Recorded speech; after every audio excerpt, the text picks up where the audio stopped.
Chaudhary. This newer technology, it is a very good one, I think. Interventional technique for the management of asthma. Chaudhary, Assistant Professor, Department of Respiratory Medicine, Dhaka Medical College, today going to present the topic, Interventional Technique for Management of Asthma. First, the introduction.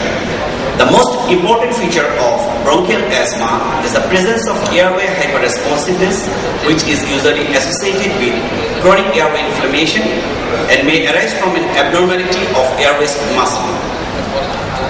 An increase in the mass of airway muscle is evident in patients with asthma, and this increase has been shown to correlate with asthma severity.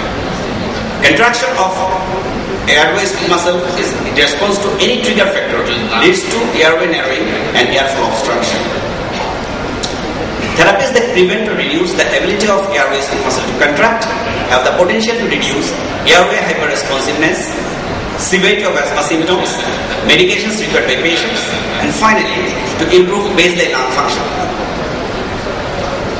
Bronchial thermoplasty is the first novel non-pharmacological treatment for asthma approved by the US FDA in April 2010, which is designed to reduce the contractile ability of airway muscle and thereby effectively control the severity and frequency of asthma symptoms.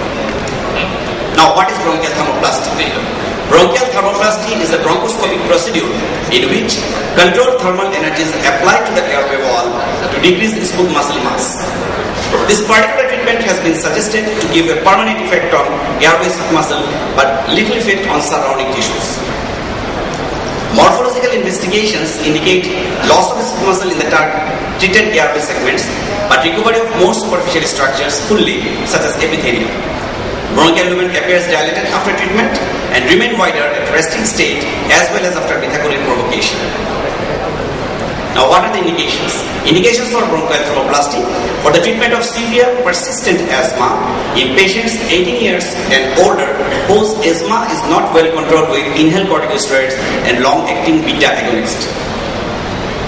Now, the contraindication. Absolute contraindication are presence of pacemaker, internal defibrillator, or other implantable electronic devices.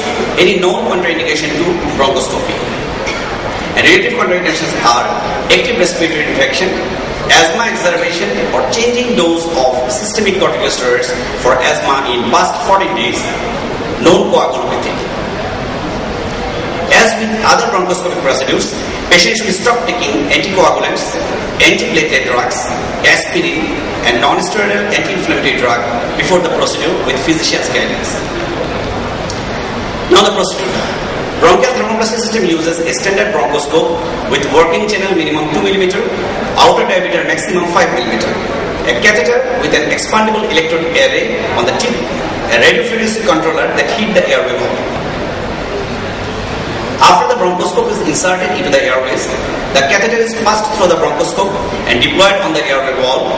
Radiofrequency energy is transmitted to the airway wall for 10 seconds in each side, allowing thermal energy to ablate smooth muscle. Each procedure typically takes approximately 30 to 45 minutes to complete, and 3 separate bronchoscopies are required to complete the treatment of all accessible airways. Now I will show a video clip of the procedure.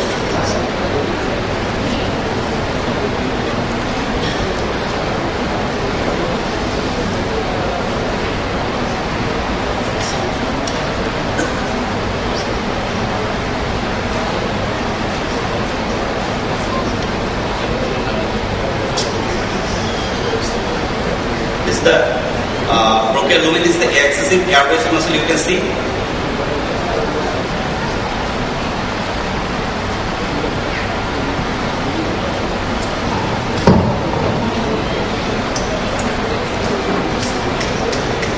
In narrowing and breathing difficulties. During bronchial thermoplasty, a small flexible tube is advanced into the airway through a standard flexible bronchoscope placed through the mouth or nose. No incision is required. The Alair device has an expandable wire electrode array at the tip, and when it is expanded, the 4 arms of the electrode array come in contact with and fit snugly against the airway wall. The expanded electrode array will then deliver controlled radio frequency energy for about 10 seconds to heat the airway smooth muscle. About 1/3 of the targeted lung areas are treated during a single procedure. A total of 3 procedures are currently needed for complete treatment. Once the procedure is completed, the device and the bronchoscope are removed. The controlled energy delivered during bronchial thermoplasty creates mild heat within the airway wall that is designed to reduce the amount of airway smooth muscle. By reducing the amount of airway smooth muscle, the procedure reduces the ability of the airway walls to contract and narrow during an asthma attack.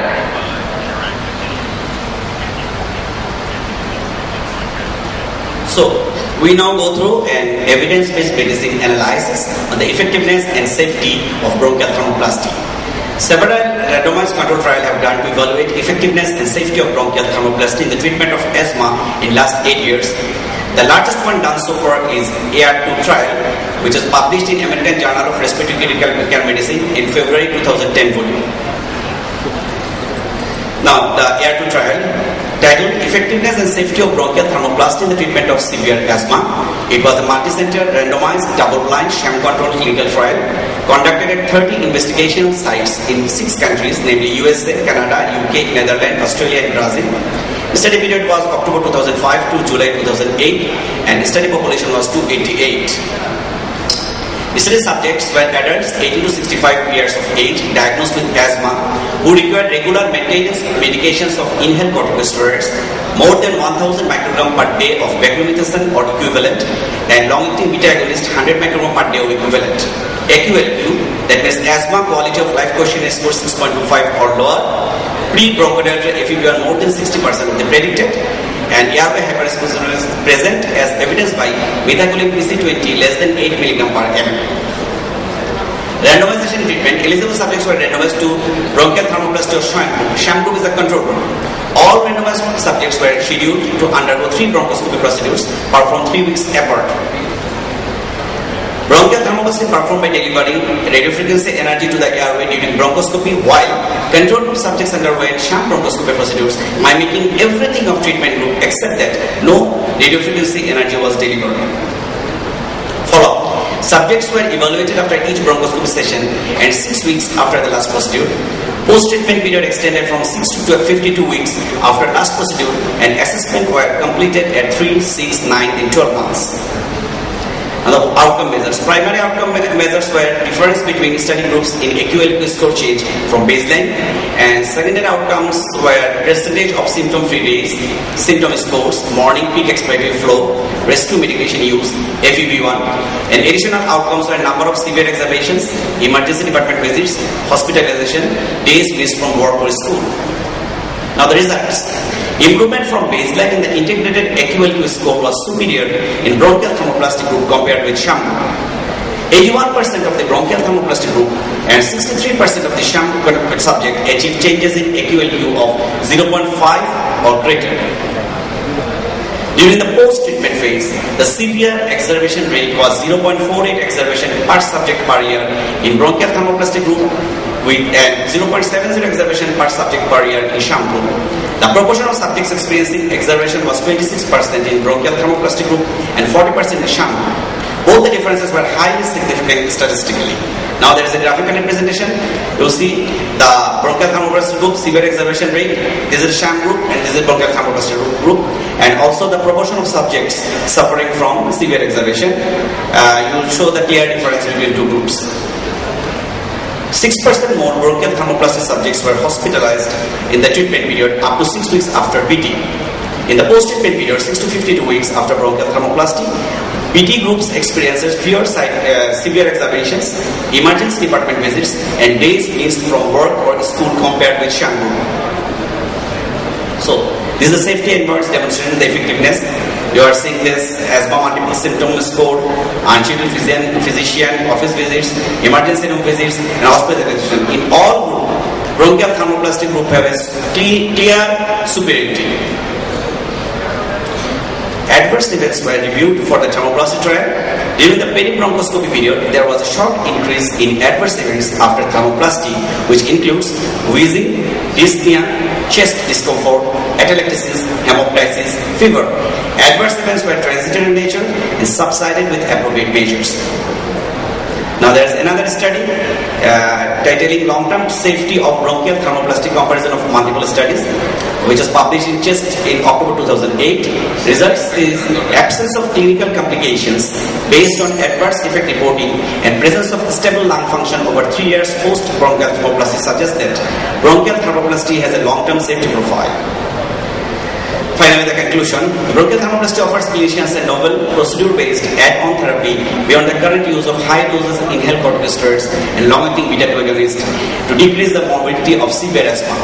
Future large-scale population-based studies are required to explore its further potential. Thank you all for patient hearing.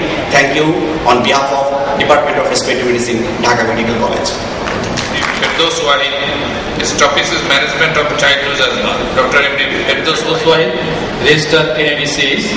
This is the picture of asthma National Asthma Center, while asthmatic people are treated both child and adult. Introduction. Children have smaller airways than adults, which makes asthma especially serious for them. In children, an asthma attack can appear suddenly with severe symptoms. For this reason, it is important that asthma be diagnosed and treated correctly. So now come the burden of childhood asthma. In United States, about 20 million people have asthma. Nearly 9 million of them are children. First, about Bangladesh scenario.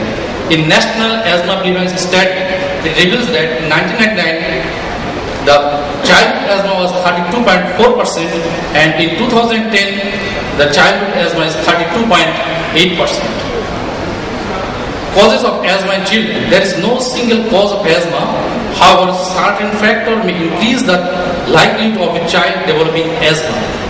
This factor can be due to your child genes or their environment, particularly in early life. Which children are risks of developing asthma? Those who have family history of asthma or allergic disease, concomitant atopic condition, eczema, hay fever and allergic rhinitis, having acute bronchiolitis. This is one of the most common differential diagnosis of asthma in children. In bronchiolitis, this is an infective condition and presentation is like that of the asthma, but it is mostly occur the infection of respiratory syncytial virus. And those who are exposed to tobacco smoke, particularly the child mother smoke during pregnancy, and those who born prematurely are more prone to develop asthma. Now come to the asthma triggers. Because elimination of the asthma triggers is one of the management of childhood asthma, so we should know about the asthma triggers in laboratory. These are pollen, dust mite, mold, pet dander, and the fungi, house dust mite, and these are pets, various types of pets, and the carpets. Children are exposed to this carpet are more prone to develop asthma. And smoking one of the aggravating factor of asthma, so smoking should be prohibited. And in passive smoking, like when father and mother smoke and child are getting passive smoking, in this case, this is pollen. Pollen is one of the asthma triggers. And exercise which induce asthma is one of the varieties of asthma in children. And this is the food allergen, cockroach and pollen again. And medication, especially aspirin, ibuprofen, beta blocker are the aggravating factor of asthma triggers. And then now come to the symptoms. Patient present with difficulty in breathing, wheezing, there may be whistling sound when your child breathes, coughing, particularly at night, and tightness in the chest. And there are some emergent symptoms like difficulty breathing, bluish color of the lip and face, and severe anxiety due to shortness of breath, rapid pulse, sweating. And what happens in asthmatic? There is a normal bronchiole, and in asthmatic bronchiole, the lumen is occupied by the stick secretion, and there is inflammation of the mucosa. And diagnosis of asthma in children is difficult in young children because there are many other conditions can cause similar symptoms. There is no simple test to diagnose asthma, but certain combination of symptom and sign make it likely that your child has asthma. And the investigation lung function test, among them spirometry, and with its spirometry we can do baseline spirometry, reversibility test, that is reversible condition, and bronchoprovocation test in cough variant asthma.